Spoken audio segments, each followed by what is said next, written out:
좋다고 생각해서 덮고 살고 싶었어요. 뭐 사람들한테 소문내고 이런 거는 안 했던 게 얘기하는 것도 힘든 일이기도 하고 그랬는데 이제 결과가 이렇게까지 되고 보니까 아무것도 안 해서 그런가?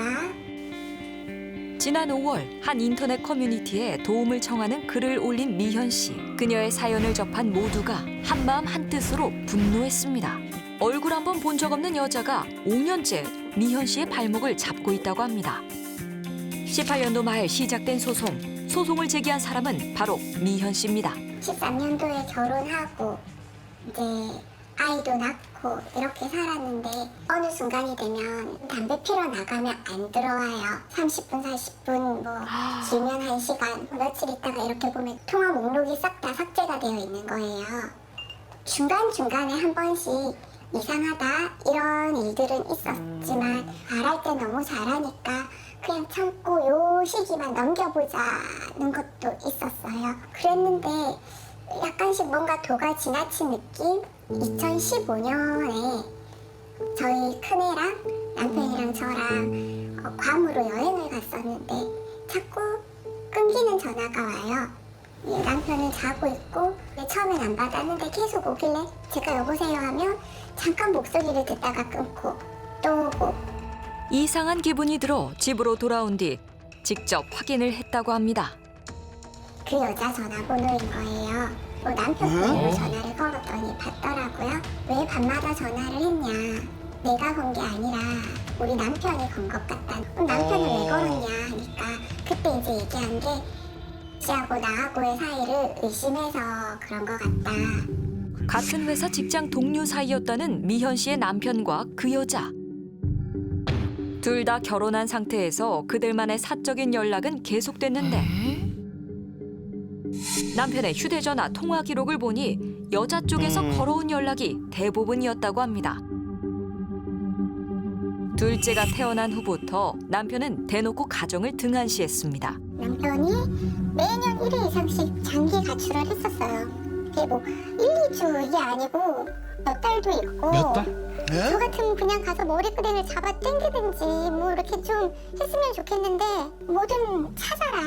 이게 나중에 문제가 되더라도 증거가 있어야 되니까 좀 찾아봐라. 뭐 친구가 모르고 주변은 다 알았던 것 같아요. 그리고 제 친구를 만나기 전에 둘이 사귀었던 관계였고 그 둘은 7년간 연인 관계였고 헤어진 뒤 지금의 배우자들을 만나 결혼했다는 겁니다. 예전의 연인이었다. 결국 둘 사이를 의심한 미현 씨는 불륜에 대한 증거를 모으기 시작했습니다. 통화 녹음에 보면 상간녀가 나이가 더 많거든요. 근데 오빠야 뭐 이렇게 하고 자기야 이렇게도 하고 서로 말도 높이고 이렇게 하면서 그것만 해도 이미 아선을 넘었구나. 가슴도 쿵당쿵당 뛰고 하는데 그런데 거기서 끝이 아니었습니다.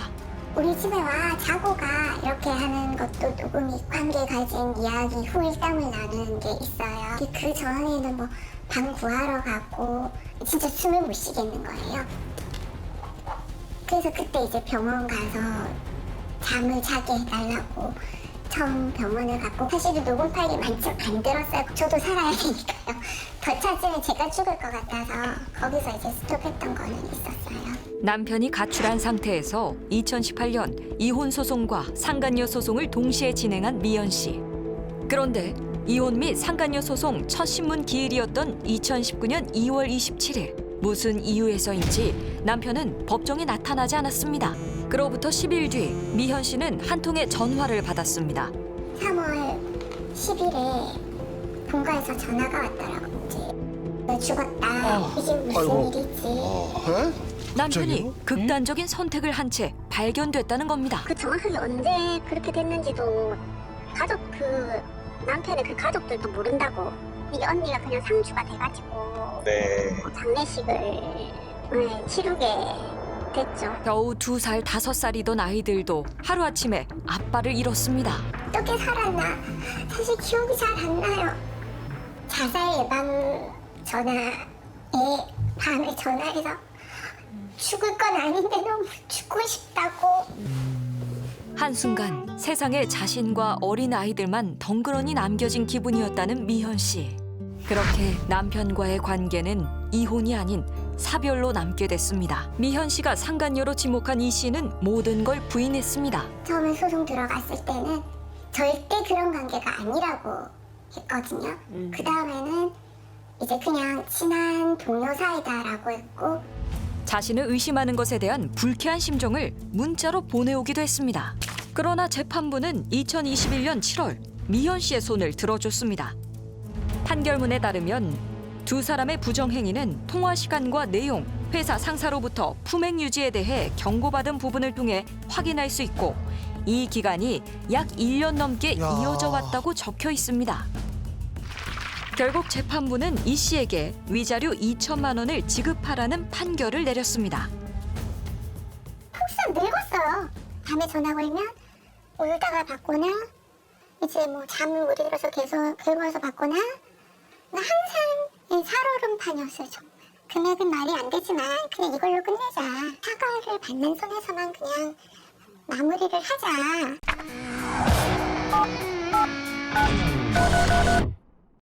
무려 3년이 걸린 재판. 이제 그 악몽에서 깨어날 줄 알았습니다.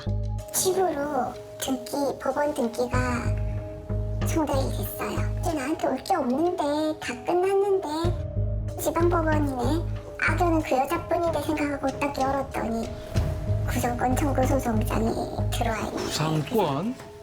상간녀 위자료 소송 재판의 결과로 미현 씨에게 준 위자료 중 일부를 돌려달라는 구상권 청구 소송을 아하. 걸어온 겁니다. 게다가 작년 4월 이 돈을 이 씨에게 주라는 판결이 났습니다.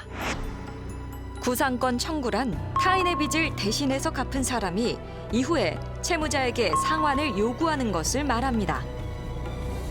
분류는 함께 잘못한 것이니 본인이 먼저 낸 위자료 2천만 원 중 절반은 미현 씨의 남편의 몫이고 그걸 돌려달라는 겁니다.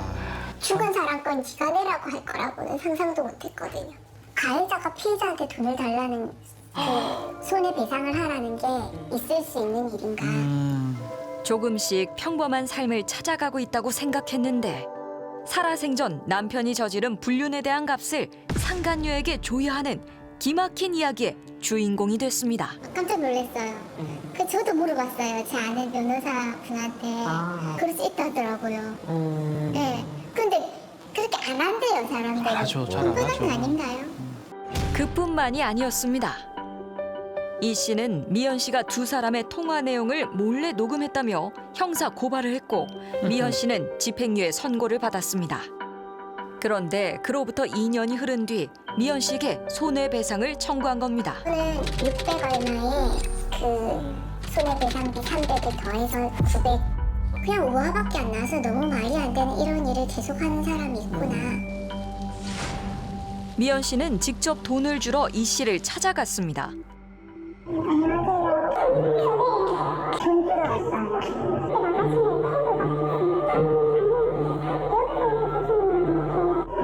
수신이나 사무실이나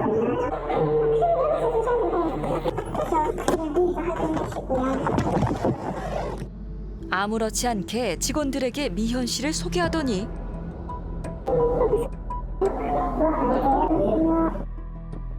미현 씨 남편 이야기를 꺼내는데요.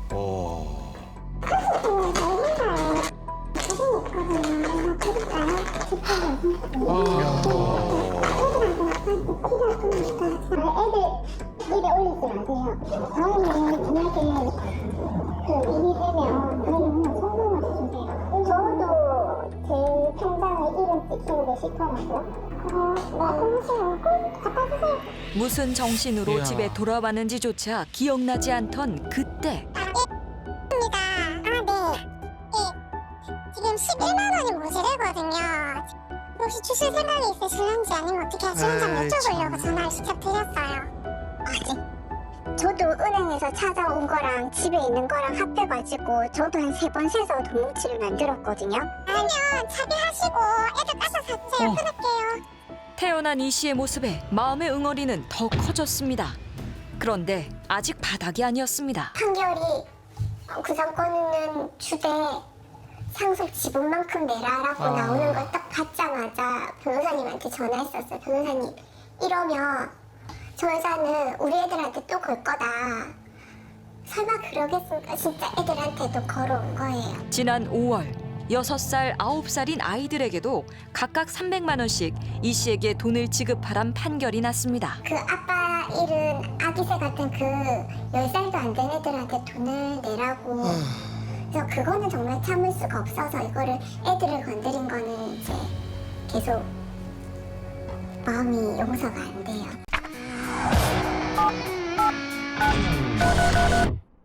오 5년째 덧나는 생채기에 몸도 마음도 만신창이가 됐습니다.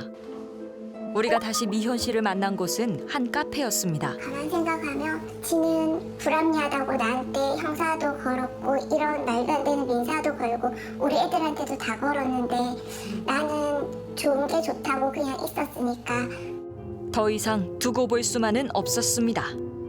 이 씨의 근무지를 찾아가 억울함을 알려야겠다 다짐한 겁니다. 단 한 번이라도 좋으니 사과받고 싶었습니다. 그때 누군가 미현 씨에게 말을 겁니다. 왜 이러시는데요? 바로 이 씨였습니다. 왜 이러시는데요? 돈 때문에 이러세요? 그 돈 달라고 이런 거예요? 원래 그 1600 되는 돈? 뭐 애들 거 줄까 본인 거 줄까? 애들 구상권까지 내한테 뭐라 그러지 마요. 그거는 법적인 절차예요. 그리곤 황당한 말이 들려옵니다. 억울해 하지는 마세요. 돈 거겠어. 그렇게 해서 나는 죽으라 했겠어요. 나는 되게 불륜을 한 거지. 나는 되게 불륜한 거에 대해서 말하는 거예요. 확실하게 증거가 있으세요. 법정 판결문요. 그거보다 더 확실한 게 어디 있었어요. 야한 얘기했는 거 그거 하나. 그게 불륜이에요. 그럼 당신이 정말 행복했다는 증거 한번 가져와봐. 녹음 들으면서 이게 무슨- 목소 들으면서 생각 안 나잖아. 얼마나 밝은지. 나는 가슴이 찢어지더라. 언성이 높아지자 보다 못한 관계자가 다가옵니다. 잠시만요. 보기도 좀 그렇고 무슨 내용인지 잘 모르겠죠. 그래도 저희들도 직장을 다녔을 분들인데 이 씨는 할 이야기가 많은 듯 보였습니다. 찾아오는 사람과 그렇다고 거절을 못했었어. 그건 내 잘못이 맞아. 내가 진짜 좋아했던 건데 내 나름의 선을 진짜 지켰어요. 신체적인 접촉이나 이런 거는 진짜 지켰어요. 어떻게 됐든지 있잖아요. 그냥 스토커를 됐잖아요. 아직 돈이 안 됐다니까. 그 남자에게 매번 먼저 전화를 걸었던 것도 찾아오는 그를 매몰차게 끊어내지 못한 것도 남자가 자신에게 의지하고 있는 것 같이 느껴졌기 때문이랍니다. 나도 정말 마음 편하지 않았어요. 정말 말로. 진짜 나도 내가 미친 짓 했다고 생각을 해요. 사과를 하기 전에 계속 자기 변명만 했으니 정말 진심일까 하는 진짜 사과는 자기가 억울하지 않아요. 애들한테 건 거에 대해서 그거는 자기 권리라고 하는 와중에는 진짜 사과는 아니라고 생각돼서요. 우리는 어떻게 이런 상황까지 오게 됐는지 이 씨에게 직접 입장을 듣고 싶었습니다. 무사가 이런 게 있다. 구상권 청구라는 게 있다. 근데 제가 그랬죠. 죽고 없는데 어떻게 받나요? 했더니 상속이 이루어지면 받을 수 있다라는 거예요. 권한이다. 변호사님이 또 얘기를 하셨어요. 애들 이름으로도 부담이 나눠진다. 왜냐하면 자신의 권리를 지키고자 변호사의 말에 전부 따랐다는 겁니다. 저도 억울한 부분이 없지 않기 때문에 받아서 저도 대출금 내야 되거든요. 저도 갑자기 돈이 없으니 빚을 내서 싸워야 되는 입장이었기 때문에 그때는 저는 죽고 저도 받을 거 받을게요. 저는 했던 건데 애들 이름으로 건 걸로 굉장히 화를 내시더라고요. 그때는 대화를 서로 할 수 있는 상황이 아니기 때문에 그럼 그렇게 해주세요라고 한 거예요. 부정행위에 대해서는 어떤 입장일까?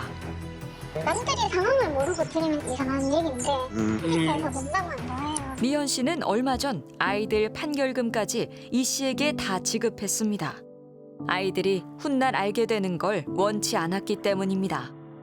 지금까지 버텨올 수 있었던 건 내 탓이 아니라 말해준 사람들 때문이었습니다. 1인실 갔다 왔거든요. 얘기하지. 내가 바빠도 같이 갔을까 하도 떨려서 같이 가자 할까 하다가 못할 짓이다 싶어서 혼자 갔죠. 너가 할 만큼 다 했다. 하지만 여전히 풀리지 않는 답답함이 있습니다. 어쨌든 자기는 억울하대. 억울한 자기를 이해해달래요. 그렇게 할 수밖에 없었대요. 가해자랑 피해자랑 이렇게 바뀌는 듯한 느낌이 야 대한민국 법이 정말 희한하다. 산산조각난 지난날은 무슨 수를 써도 붙일 수 없다는 걸 미연 씨는 잘 알고 있습니다. 그러나 이렇게 큰 결심을 한 이유는 딱 하나입니다. 잊고 살려면 긴 인생에서 그 정도는 잊고 살 수도 있는 건데 저도 제 목소리 내고 싶은 거는 말하고 잊어야지 된다고 생각했어요. 아무리 네가 법으로 구상권 소송 이겨도 잘못한 건 내가 아니고 너라고 그걸 알리고 싶은 것 같아요.